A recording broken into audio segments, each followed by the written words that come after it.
Alright folks, welcome back to Brazilian Wood Depot's YouTube channel. My name is Sam, and I go over everything regarding Brazilian hardwoods, decking, siding, and flooring. Today I'm going to be going over siding. In particular, it's a Rainscreen siding profile. I'm going to go into the wall system itself, the profile of the woods, and then we'll be looking at 3 different species. So if you're looking at doing some sort of siding product on your house, an accent wall, or perhaps more than an accent wall, stay tuned because here we go.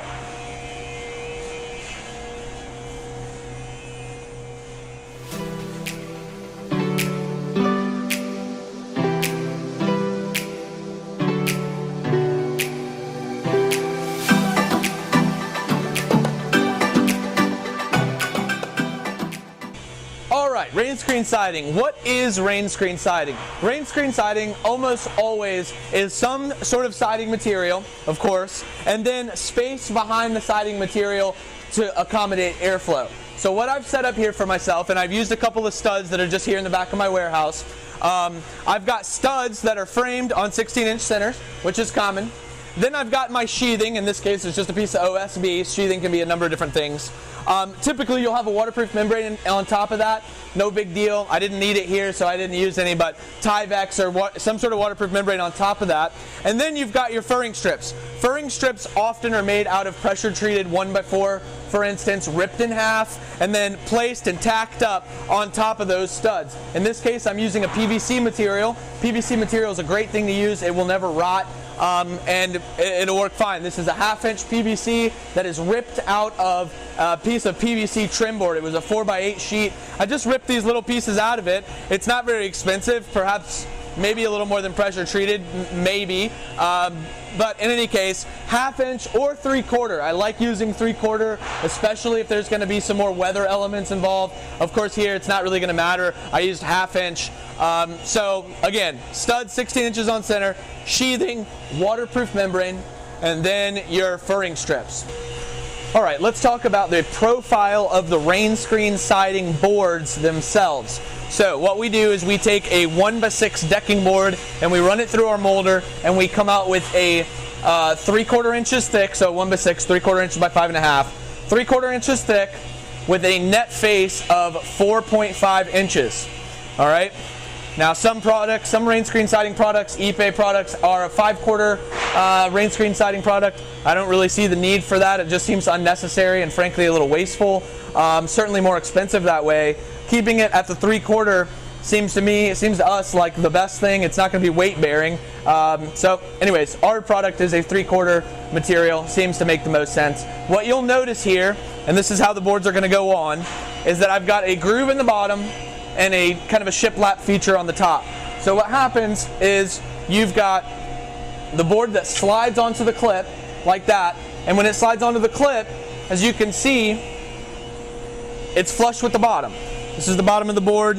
Here's the clip. So when I've started this wall down here, I started at the very bottom. I put the clip all the way down to that little trim piece. All the way down to the trim piece, screwed it in, slid the board down, and then started my next row of clips. So then, of course, the next row of clips goes on top just like you see down there. I think that's really all I have to say about the profile itself. Give you a close-up of our little clip and the screw. This is an H clip, as you can see there. This piece goes onto the backing, onto the wall, and it's about approximately 1/8 of an inch thick. Board slide on top of that, and here is the coated screw that goes into the clip. Now the screw is long enough to not only go through the clip and go through the furring strip, go through the sheathing, but also get into the stud, which is really important because we really want to hit the stud to create some ability to hold the weight. That's why these screws are a little longer. 2.5 inches is good. 2 inches typically gets the job done as well. So what you're going to see me do next is start placing these boards up, all the way up. I'm going to do 3 species. I've started with Massaranduba on the bottom, and then I'll do Ipe, and then at the top I will do Cumaru, and then I'll talk about how I address that vertical termination at the end. All right, just want to clear up a couple of the comments I've made up to this point. So first off, if you're using our Rainscreen siding product for an exterior wall, you should be using furring strips with a minimum thickness of 3/4 inches. They can be thicker than that, that's fine, but it should be a minimum of 3/4 inches. So a pressure treated 1x4 ripped in half is fine, or that PVC material at 3/4 inches would also be fine. Probably last longer and cost less to use the PVC material. Interior walls, it really doesn't matter. You can use a 1/2 inch and probably get away with a 1/4 inch furring strip there. The screws that we sell with the H-clips for the siding product are 2.5 inches long, not 2 inches. I used 2-inch long screws in the video because they were handy, but they come with 2.5 inch long screws, which guarantees more thread bite into those studs. The standard board lengths for siding orders are 6 to 14 feet. We maximize that at about 14 feet. So if you have longer spans, plan on varying those butt joints. If it's a shorter span of 4 or 5 feet, then of course full length. Okay, so I'm all the way at the top of my termination, my vertical termination, and you can see there's just a little space there. So what I've done is I've taken the last of the Tigerwood piece and I've ripped it down, okay? So now all I have is just the bottom piece. I'm gonna slide that onto those clips, and then I'm gonna use this Pro Plug tool, which I've talked about before in the fastening methods video for decking. I've got this set up on my drill. I'm gonna slide this on, and a little trick is when you put this up there, shim it out 1/8 of an inch, because like I said, the back of the H clips are 1/8 of an inch thick. So I'm going to use these little deck clips, but anything that which are T clips, you can't see it, anything that you can, just to shim it out 1/8 of an inch, and then I'm going to pull the clips back out, of course. I just want to keep that consistent 1/8 of an inch at the very top of the board as well, just like it is on the clips on the bottom part of the board. So that'll work really nicely. And like I said, I'll just yank those clips out. I'll yank those clips out before I'm done. Set them in the right space there. And it'll be real easy. I'll throw some plugs in there, and we should be good to go.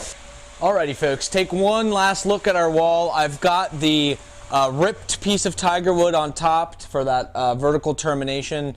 Real easy, just rip it where you need to, slide it down, and then fasten the top. Again, if you use some little spacer, a 1-inch spacer behind it, then it won't tilt back, because of course that clip on the bottom of that top board does give it about 1/8 of an inch standoff from the furring strip. I used a little T-shaped deck clip. You can use anything, it really doesn't matter. And then of course I got my Pro plugs in there.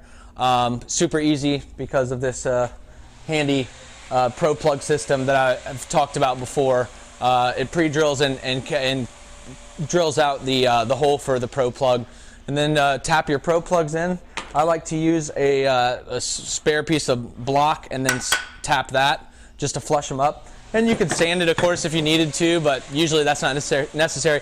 And also, you don't have to use Pro plugs. You could use a trim screw. I could have dropped a piece of J-mold on top of that and pretty much covered it up, or at least hit it better. But I like that. I like the look of the Pro plug. I think it looks real nice. So take one good look at that now. These are the boards before they're oiled. I'm going to go ahead and oil them before we wrap this segment up. All right, let's talk about what product I'm using to finish these boards with. It's called Messmer's UV Plus Natural. It's a UV inhibitor oil. It's a wipe-on oil. You should not be planning on using a stain or a sealer. Those are the incorrect products to use. In fact, there's only a few products that would be correct to use here. We think Messmer's is the best to use. Keep it thin. Don't put it on too heavy. It's the same process as oiling a deck, so visit our website, bwdepot.com, for more details on how to use this oil. Well, there you have it, folks. All done. As you saw, this is really easy. It's probably the easiest siding product that you can install. Really doesn't take any particular skill or talent. Now, of course, addressing corners, trimming up to windows and stuff like that, it just takes a little advanced preparation, but it's really not hard. There's a lot of details on our website and on our CAD details about how to address those corners and stuff like that. If you ever have any questions, you're free to give us a call, but it's really pretty straightforward. Anybody that can do siding can do this. It really doesn't get easier than that. I'll do another close-up, but again, accent walls or full walls, interior, exterior, it really doesn't matter. Some people say, and I've seen videos that say don't oil it because it'll just eventually turn gray, and otherwise you'll be doing an annual oiling process. It's true. This will suck up the oil pretty quick in the weather. But I like it with oil. I think it looks nicer, it looks richer, and as you saw, the wipe-on oil process, it could not be easier. Really straightforward, takes absolutely no skill whatsoever. Keep the things that I say in my oiling video in mind. Don't put it on too heavy, that's a problem. Make sure it's a nice light coat. Keep everything nice and matte looking and not glossy. If it's glossy, you've put on too much and you need to wipe it back up. But other than that, it's really straightforward. Yeah, it's probably true it'll be an annual thing to keep up with the oil, but it's so easy, and in my opinion, it makes it look nicer. If you're going for that patina look, no need to ever use the oil. Just don't use it. No big deal. It doesn't affect the longevity of the boards whatsoever. I think that does it for this siding install. I don't think I have anything else to say. A lot of details on our website. If you have any questions, visit the website or give us a call. I'll be following up with more videos, and then as I sign out here, I'll pick up the camera and kind of do a closer look at these. Again, we've got Massaranduba down here, below here, Ipe from here to here, Cumaru from here to the bottom of Tigerwood, and then Tigerwood for those last 2.5 or so boards.